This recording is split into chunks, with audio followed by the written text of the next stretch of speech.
Hello mga ka-farmlad, good morning. Ayan, nandito po tayo ngayon sa Calauag, Quezon. Ang layo po natin sa town proper ay mga nasa 6 to 7 kilometers lang. So which is malapit po tayo sa town proper ng Calauag, Quezon. Na kung saan mga ka-farmlad, meron po tayong 1 hectare na napakamura po. Ano po? Ito po ay palayan at nyugan. Ano po? So kung makikita nyo, napakataba po ng palay dito. Ito po yung karatig. So, ibig sabihin, hindi po kayo liblib dito. I mean, may mga kasama kayong farmer dito. Kagaya po nila. Ayan. Ayan. Tapos makikita nyo po, may kuryente. Ayun yung wire. Mamaya lalapit tayo doon. Patunay na may mga bahayan pa doon sa dulo. So sa ngayon, pukusan natin videohan ng property. So ito po yung portion ng palayan. So siguro po, ang tansya ko dito sa nasasakupan ng palayan na to ay nasa mga 6,000 to 7,000 square meter, and yung kalupaan niya possible nasa 4,000 to 3 to 4,000 yung kalupaan niya na nyugan. So makikita nyo ang kagandahan sa property, meron pong source ng tubig. Ayan, dito po kumukuha yung ng tubig itong katabing may palayan po. Makikita nyo meron po siyang tawag dito irrigation. Ayan. So ito po yung property mga ka-farmlad, kapantayan po siya na nyugan. So pwede nyo rin itong i-convert ng fish pond kung ayaw nyo ng palayan. Makikita nyo may mga water lily, sabihin matubig po yung area. So sakop po natin ay left and right. And kung gusto nyo naman pagtanaman ng gulay, pwede rin naman pakwan, pwede rin. Ayan. So kung gusto nyo naman hulahan lang ng mga baka, kambing, pwede rin. Ayan. Kaya po nyan, natataba dito ng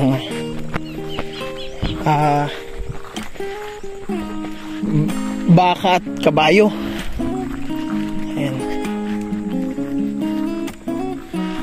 Flatland po siya. Ayan, maganda po pala dito. May mga tawag dito patong gubat. Kung mahilig din kayong maghunting ng ibon. Ayan. Sa taba ng palay ng karatig. Ayan. Dito tayo para makita natin boundary.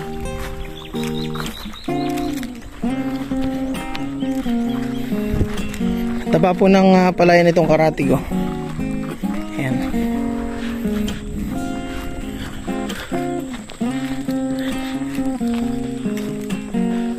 Ito na. So ito mga ka-farmlad, kapantayan na to, hindi na sakop. Ito lang, parang pilapil na to. So yan, makikita nyo yung poste ng kuryente. Ayan. So hindi nga lang po ito mga ka-farmlad pasok sa sakyan, pero napakamura. Ayan.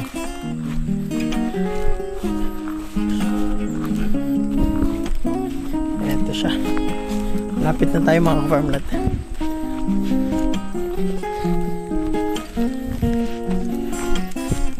So ito yung boundary nya. Ayan, pag ganun. So ito hindi sakop, ito po ang sakop. Tapos itong mga nyugan na to, ang sakop pa po dito sa lote. Ayan, sakop po itong kakao, mga niyog. Ayan,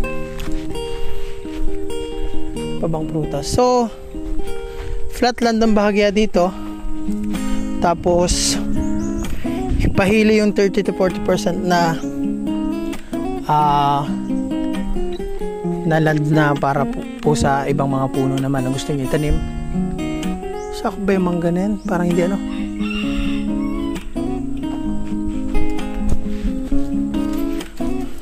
So ito nilalakaran natin, sakop pa. Yan, sakop po itong mangga. Yan.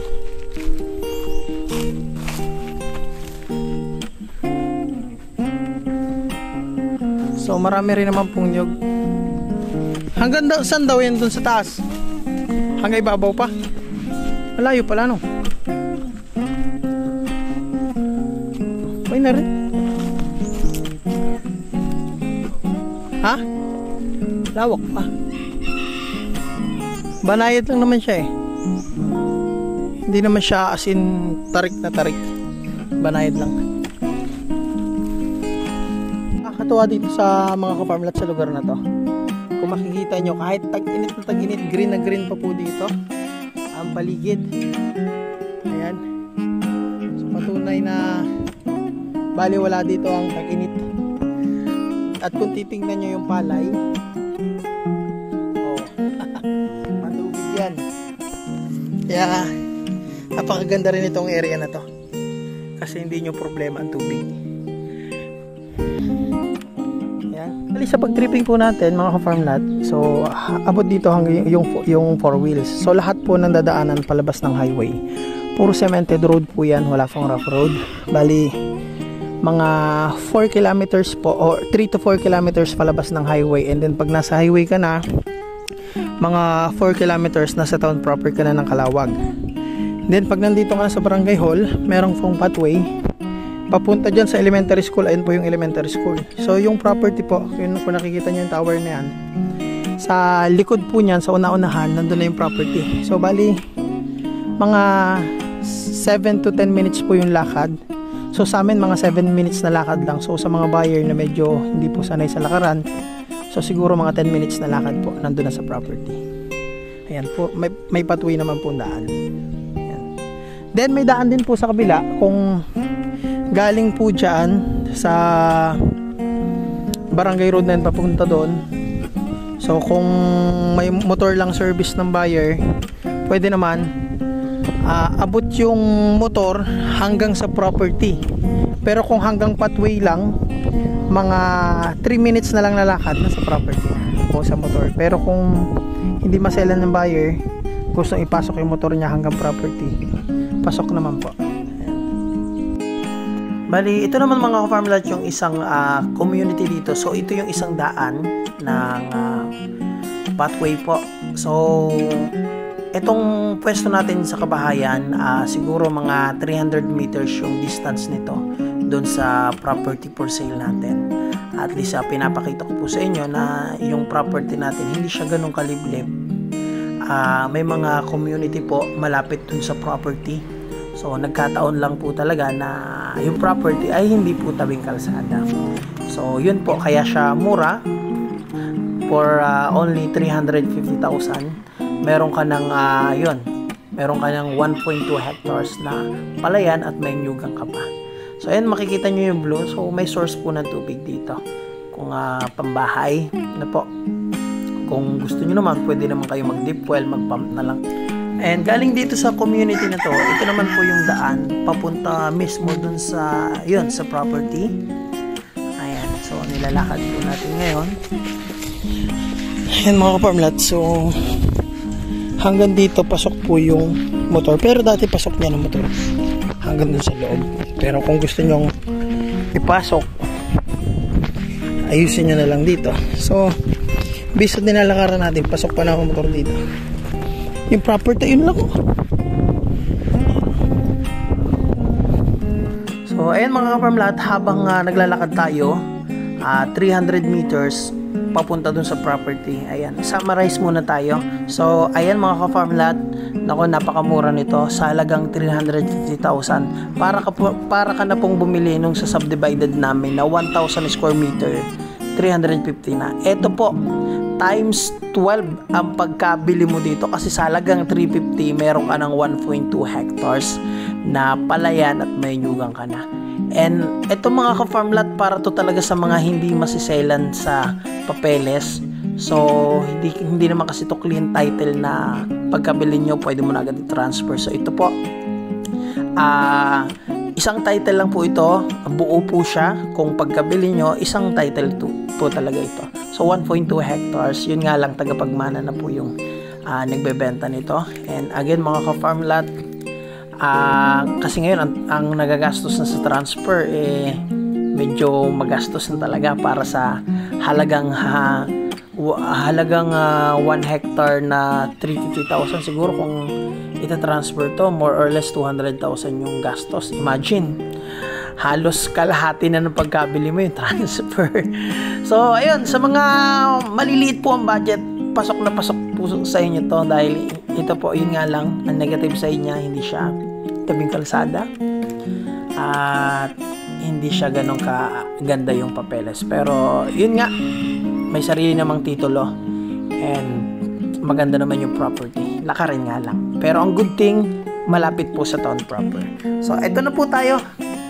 Nakaraos na tayo. Andito na yung property. And ayun mga ka-farm lot, kung mas tight pa dyan ang budget nyo, sa halagang 350, and meron naman po tayo. Mas malapit, 250,000 lang, kalahating hektarya. So, 8 minutes na lakad po sa National Highway, pero malapit po sa bayan. Ano po? Sa bayan ng Calawag. Siguro mga 3 kilometer drive na sa property na. Ano po? Yun. Kalahating hektarya, naghahalaga po ng 250,000. And meron din po tayong 3,000 square meter na farm lot din na binibenta. So, lakarin din pero 150,000 lang. Ayan. At meron pa tayong isang 1 hectare. Yan. 600,000 naman. 1 hectare. Tabing kalsada na. Malapit din sa bayan ng Calawag. Siguro mga 20 minutes drive na sa property na from town proper ng Calawag. Yun nga lang kaya pumura. Kaya 600,000 lang. Yun po ay 800,000 talaga. So, kaya po mura na binibigay. Net na po nila yon. Ito po ay subdivided na. Kumbaga cut. Kumbaga manahan po. So, yung naman na nilang 1 hectare, so, binibenta na. So, ayan mga ka-farm lot. Again, maraming salamat po sa mga naghahanap ng mura at hindi masiselan sa dokumento. Meron po tayo. So, ito pong ialo ko sa inyo. Ito, mura lang to. 2.7 hectares po. Nagkahalaga lang din ng 600,000. Napakamura mga ka-farm lot. Ang lapit po sa bayan. So, kaya po siya mura. Hindi po siya tabing kalsada. Pero may pathway po papasok, mga 10 minutes na lakad po. Pero yung distance niya sa pathway ay nasa 40 to 50 meters lang. Ayan, so malapit po yan. Ito, may Iglesia ni Cristo po. Ayan, tapos papasok dito. Pagtigil po dito sa barangay hall, so maglalakad po ito sa pathway hanggang dito sa property. So, nandito po banda yung property mga ka-farm lot. So, napakalapit po niyan sa highway at napakalapit din sa hospital, ayan, at sa town proper ng Calawag. Again, napakamura mga farm lot. 600,000, may 2.7 hectares ka na farm lot for sale. So, i-upload na lang natin ito ng bukod.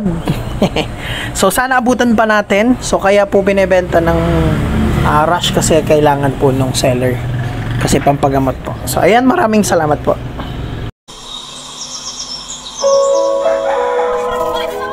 Ang sarap mamuhay sa probinsya. Sariwang hangin at ang sarap sa tenga ng tawa ng mga bata.